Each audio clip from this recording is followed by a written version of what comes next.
Hi there, it's Louise Harrington here from Performance Accountancy, and this is a very quick video to talk about property rental and if you have a mortgage or other loan interest that you would have on the buy-to-let or whatever other property you might be renting, because things have changed over the last 4 years and potentially not for the better. So what happened in 2016, so 4 years ago, 16, 17, 17, 18, the ability to claim mortgage and loan interest against a residential property letting has started to be withered away. So we started off with 100% was allowable, and then only 75% allowable, 50%, 25%. And guess what? In the year 2020 to 2021, no mortgage or loan interest can be claimed in the main body of the rental accounts. So it's not taken as an allowable expense. Now, we say mortgage interest or loan interest, but it also includes any other financial arrangements you might have with regard to loans on the property. So if you went for a remortgage and you had to pay a remortgage fee, normally that would be included in the residential property finance costs, but it is still in that area, but it cannot be taken in the actual body of the rental accounts. It now goes into what's called the residential finance cost, which is a below the line adjustment. So you take an allowance of 100% of the interest paid against the residential financial costs, which will then be given a 20% relief on the interest paid. Bear in mind, property rental is supposed to be from the 6th of April to the 5th of April. So if you normally have a mortgage payment going out, an assignment of interest going out on the 1st of April, you might think, oh, that's in the next tax year. But no, it's not. It's in the 2020-2021 tax year.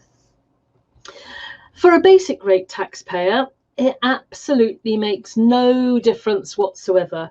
You'll still get 20% relief on the residential finance costs, exactly the same way as it would have had if it was in the main body of the accounts.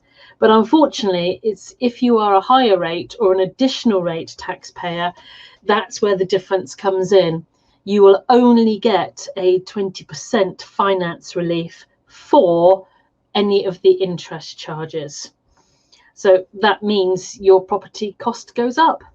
Now, a bit of a bummer is that you would know if you're a 20% taxpayer, a basic rate taxpayer, pretty easily. You know, you've got your PAYE job, you might have self-employment, you can work out how much it is. Then you've got your rental profit and you can say, oh, yes, I'm a 20% taxpayer, it doesn't make any difference. But you have to look at it by adding in your PAYE income, your self-employed income, and your profit from rental property before interest is taken off. And that may push you into the 40% tax bracket. If it does, then you will only get 20% relief off that finance residential cost. You won't get any extra. Whereas if you deem to be a 20% taxpayer, you will get your proper allocation. I know it sounds like it's exactly the same, but the further you go into the 40% tax bracket, the less residential finance costs you will get. The bad thing about having a residential property and a letting is that you will have to incorporate the profit before finance relief into your income in order to work out how much student loan you will get.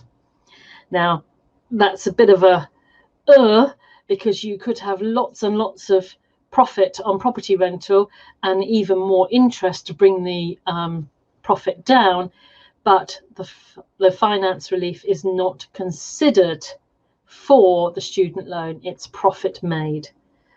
So that's what it is for residential property. If you happen to have commercial property, then you go whoop-de-doo and all your interest is allowable in the proper rental accounts. So therefore less income for your student loan, etc. So I hope that's not too confusing. And any questions, then please feel free to contact us. The email address is below, and we'll try and help with any questions you might have. Thanks, Anne.